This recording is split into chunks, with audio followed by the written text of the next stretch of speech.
30 December 2024 the road show की राष्ट्रीय खबरों में आपका स्वागत है।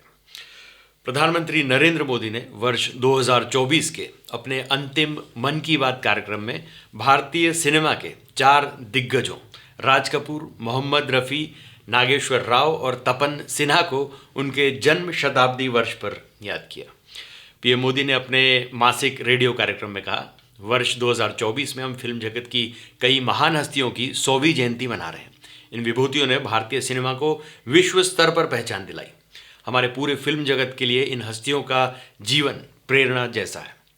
राज कपूर जी ने फिल्मों के माध्यम से दुनिया को भारत की सॉफ्ट पावर से परिचित कराया। मोहम्मद रफ़ी को याद करते हुए उन्होंने कहा कि रफ़ी साहब की आवाज़ में वो जादू था जो हर दिल को छू लेता था। मोहम्मद रफ़ी के बारे में उन्होंने कहा, उनकी आवाज़ अद्भुत थी। भक्ति गीत हो या रोमांटिक गीत, दर्द भरे गाने हो या हर भाव में उन्होंने अपनी आवाज़ को से उसे जीवंत कर दिया। एक कलाकार के रूप में उनकी महानता का अंदाज इसी से लगाया जा सकता है कि आज भी युवा पीढ़ी उनके गानों को उतनी ही शिद्दत से सुनती है। यही तो है सदाबहार कला की पहचान। पीएम मोदी ने आज शतरंज चैंपियन डी गुकेश से मुलाकात की। पीएम मोदी ने इस मुलाकात की तस्वीर भी सोशल मीडिया पर शेयर की है। इस पोस्ट को शेयर करते हुए उन्होंने लिखा, शतरंज चैंपियन और भारत के गौरव डी गुकेश के साथ शानदार बातचीत हुई। मैं पिछले कुछ सालों से उनके साथ निकटता से बातचीत कर रहा हूं और उनके बारे में जो बात मुझे सबसे ज़्यादा प्रभावित करती है वह उनका दृढ़ संकल्प और समर्पण। उनका आत्मविश्वास वाकई में प्रेरणादायक है। दरअसल मुझे कुछ साल पहले उनका एक वीडियो याद है जिसमें उन्होंने कहा था कि वह सबसे कम उम्र के विश्व चैंपियन बनेंगे।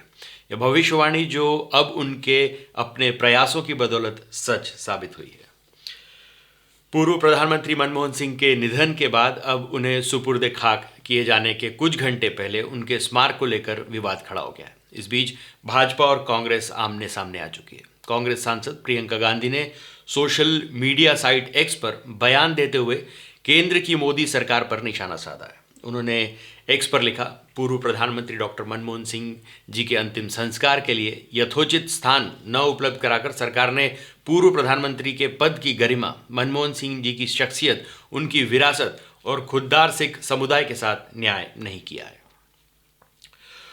उत्तर प्रदेश के प्रयागराज जिले में महाकुंभ 2025 का भव्य आयोजन किया जा रहा है।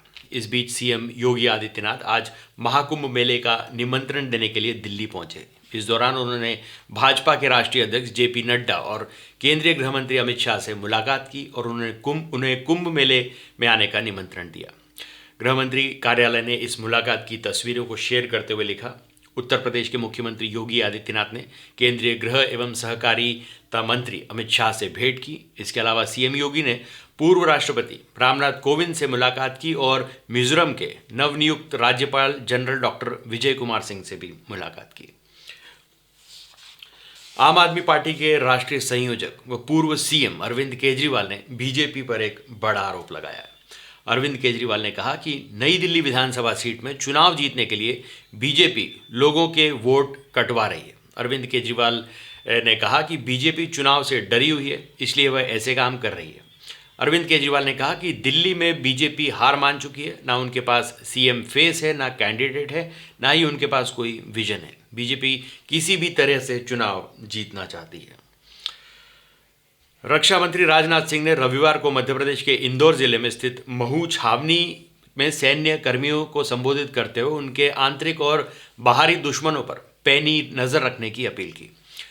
रक्षा मंत्री ने कहा कि भारत सुरक्षा के मोर्चे पर बहुत भाग्यशाली नहीं है। हमें लगातार चुनौतियों का सामना करना पड़ रहा है। राज्य के 2 दिवसीय दौरे पर आए राजनाथ सिंह ने कहा, सुरक्षा परिदृश्य को ध्यान में रखते हुए भारत बहुत भाग्यशाली देश नहीं है, क्योंकि हमारी उत्तरी सीमा और पश्चिमी सीमा लगातार चुनौतियों का सामना कर रही है। इंदौर से 25 किलोमीटर दूर महू छावनी में 3 प्रमुख प्रशिक्षण संस्थान army war college, military college of telecommunication engineering and infantry school है। उन्होंने सैन्य कर्मियों से कहा, हमें आंतरिक मोर्चे पर भी चुनौतियों का सामना करना पड़ रहा है। इस पृष्ठभूमि में हम बेफिक्र नहीं हो सकते। हमारे दुश्मन चाहे आंतरिक हो या बाहरी, हमेशा सक्रिय रहते हैं। इन परिस्थितियों में हमें उनकी गतिविधियों पर कड़ी नज़र रखनी चाहिए और उनके खिलाफ उचित और समय पर प्रभावी कदम उठाए जाने चाहिए। सपा प्रमुख अखिलेश यादव ने कहा, यूपी के मुख्यमंत्री आवास में भी शिवलिंग है, उसकी भी खुदाई होनी चाहिए। उन्होंने राजभवन में भी नक्शा पास बिना कराए अवैध निर्माण कराने का आरोप लगाया। रविवार को लखनऊ में जर्मनी के सांसद राहुल कंबोज के साथ प्रेस कॉन्फ्रेंस में अखिलेश ने ईवीएम और कुंभ की तैयारियों पर भी सवाल उठाए। दरअसल यूपी के संभल में खुदाई में मंदिर, बावड़ी और मूर्तियां मिली हैं। इस पर अखिलेश ने कहा, सरकार जानबूझकर ध्यान भटकाने के लिए नए नए तरीके अपना रही है। जगह जगह पर अब खुदाई हो रही है।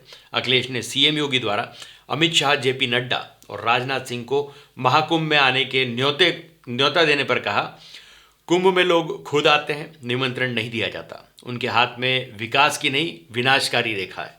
हमने कुंभ पर सवाल उठाए तो सरकार रियलिटी टेस्ट करवाने लगी। अब हमारे कार्यकर्ताओं पर केस हुए तो अब हम पोल खोल देंगे। अखिलेश के सीएम आवास में शिवलिंग वाले बयान पर पूर्व सांसद सुब्रत पाठक ने कहा, सीएम आवास की पहले ही खुदाई हो चुकी है। अखिलेश के समय वहां मजार बनी थी, हमारी सरकार आने के बाद उसकी खुदाई हुई है। महिला सम्मान योजना को लेकर आप पार्टी और भाजपा के आरोप प्रत्यारोपों का दौर तेज हो गया है। अब केंद्रीय मंत्री हरदीप सिंह पुरी ने रविवार को पूर्व सीएम केजरीवाल पर हमला बोलते हुए कहा कि ऐसा कोई सगा नहीं है जिसको केजरीवाल ने ठगा नहीं है। उन्होंने महिला सम्मान योजना पर कहा कि अगर सरकार को कोई योजना बनानी है तो उसके लिए बजट में प्रावधान कराए कि इसी तरह के महिला सम्मान के वादे पंजाब में महिलाओं से किए गए थे। वहाँ विधानसभा चुनाव के दौरान किए गए वादे अभी तक पूरे नहीं हुए। केजरीवाल पंजाब में 1000 रुपये तक नहीं दे पाए। हरदीप पुरी ने यह भी कहा कि दिल्ली सरकार चलाने के लिए केंद्र सरकार से 10,000 करोड़ लोन मांगने की बात की जा रही है, तो फिर यहाँ दिल्ली में 2100 रुपये महिलाओं को सीधे कैसे दे देंगे। इसके अलावा केजरीवाल की तरफ से भाजपा पर ऑपरेशन लोटस चलाने के आरोपों पर पुरी ने कहा कि केजरीवाल अपना मानसिक संतुलन खो चुके हैं। भारत के पूर्व प्रधानमंत्री मनमोहन सिंह के निधन के बाद कांग्रेस नेताओं द्वारा लगातार भाजपा पर हमले किए जा रहे हैं। भाजपा द्वारा लगातार कांग्रेस के बयानों पर प्रतिक्रिया दी जा रही है। इस बीच भाजपा सांसद संबित पात्रा ने बयान दिया है। संबित पात्रा ने कहा, यह भारत की राजनीति में एक नया निम्न स्तर है जिसका श्रेय कांग्रेस पार्टी को जाता है। कांग्रेस पार्टी के कारण हम यहाँ उस दिन प्रेस कॉन्फ्रेंस करने आए हैं जिस दिन पूर्व प्रधानमंत्री का अंतिम संस्कार किया गया था। भाजपा का मानना है कि मृत्यु में गरिमा होनी चाहिए। कांग्रेस जिस तरह की राजनीति कर रही है, खासकर राहुल गांधी जिन्होंने दाह संस्कार के बारे में ट्वीट किया है, वह शर्मनाक है। राजस्थान से एक बहुत बड़ी खबर सामने आई है। यहाँ 9 जिलों को खत्म कर दिया गया। कैबिनेट की बैठक में फैसला लिया गया। गौरतलब है कि गहलोत सरकार में 17 नए जिले और 3 नए संभागों की घोषणा हुई थी। आचार संहिता से पहले नए जिलों और संभागों को बनाने का फैसला उचित नहीं माना गया, जिसके बाद जिलों को रद्द कर दिया गया। भजनलाल सरकार ने नए जिलों में कुछ जिलों को व्यवहारिक नहीं माना और अतिरिक्त भार को राज्य के हित में नहीं माना।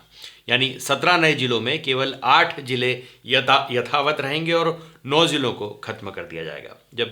अब राजस्थान में कुल 41 जिले होंगे और 7 संभाग होंगे।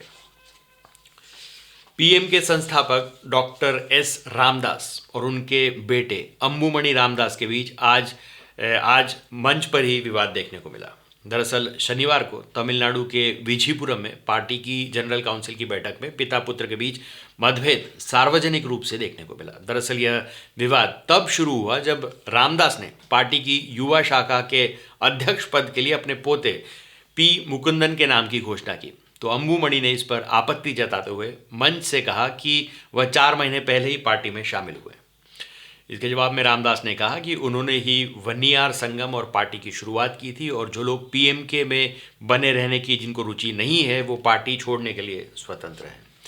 तो आज के लिए बस इतना ही। तब तक के लिए हंसते रहें, मुस्कुराते रहें, स्वस्थ रहें, व्यस्त रहें और मस्त रहें। जी हाँ, चैनल को भी ज़रूर सब्सक्राइब करें। धन्यवाद।